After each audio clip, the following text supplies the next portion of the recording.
The next morning, the people saw that someone had turned down and destroyed the altar, and they were very angry. They went to Gideon's house to kill him. But Gideon's father said, "Why are you trying to help your God? If he is a God, let him protect himself."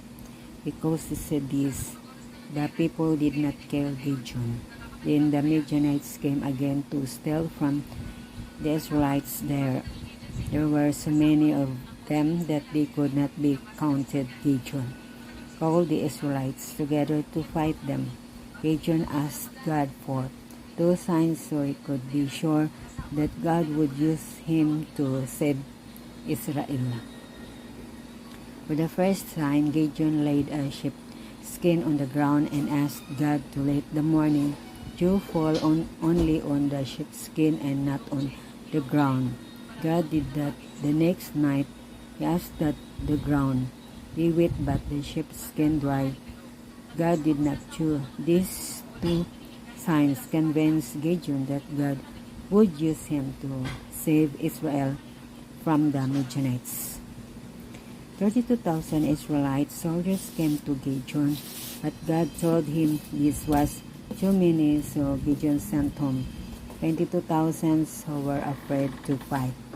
God told Gideon that he still had too many men, so Gideon sent all of them home except for 300 soldiers. That night God told Gideon, "Go down to the Midianite camp, and when you hear what they say, you will no longer be afraid." So that night Gideon went down to the camp and heard a Midianite soldier telling his friend about something he had dreamed.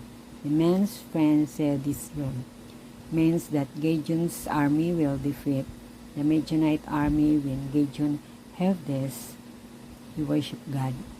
Then Gideon returned to his soldiers and gave each of them a horn, a clay pot, and a torch.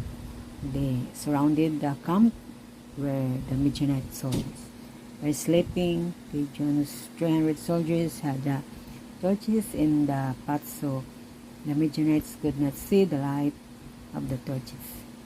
Then all of Gideon's soldiers broke their pots at the same moment, suddenly revealing the fire of the torches. So they blew their horns and shouted, "A sword for Yahweh and for Gideon."